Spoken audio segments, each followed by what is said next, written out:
Ang Nehemiah chapter 8 verse 8 ay isang mahalagang talata na nagsisilbing gabay sa tamang pag-interpret ng Biblia na kilala bilang hermeneutics.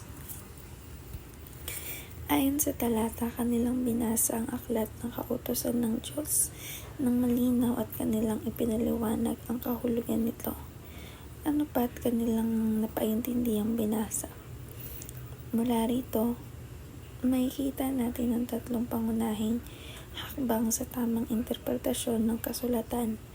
Una, mahalagang basahin ang salita ng Diyos ng malinaw upang maunawaan kung ano talaga ang sinasabi ng teksto sa kanyang orihinal na anyo.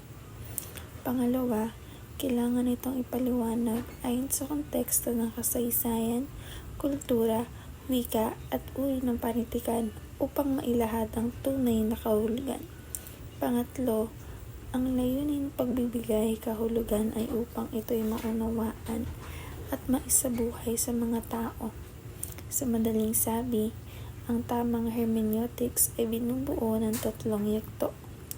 Ito ay ang exegesis, interpretation, at application. Ang Nehemiah chapter 8 verse 8 ay paalala na ang pag-aaral ng Biblia ay hindi lamang intelektual na gawain, kundi isang espiritual na responsibilidad na may layuning dalhin ng tao sa mas malalim na ugnayan ng Diyos. Upang maunawaan ng mas malalim ang Nehemiah chapter 8 verse 8, mahalagang balikan ang sitwasyon at layunin ng may akda sa pagsusulat ng bahaging ito.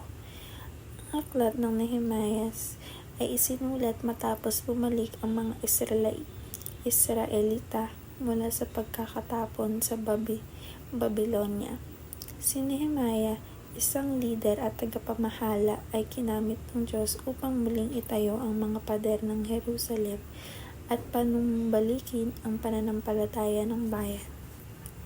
Sa kabanatang 8, natapos na ang pagtatayo ng pader at ang buong bayan ay nagtipon upang makinig sa pagbabasa ng aklat ng kautusan ni Moises. Si Ezra na isang pari at eskriba ang nanguna sa pagbabasa ng kautusan, samantalang ang mga Levita ay tumulong sa pagpapaliwanag ng kahulugan nito.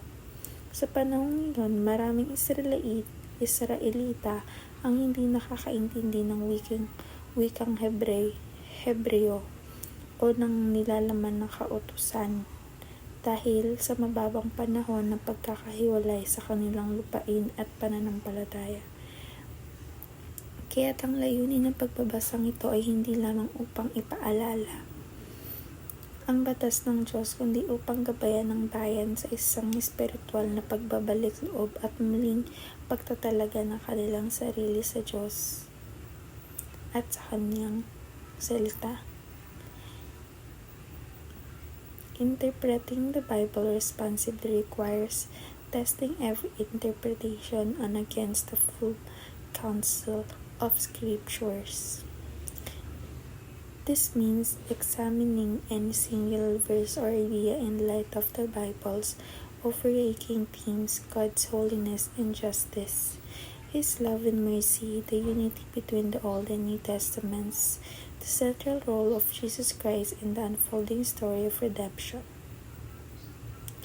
For example, if a verse appears to support salvation by works, it must be weighed against passages like Ephesians and Romans, which clearly affirm salvation by true faith.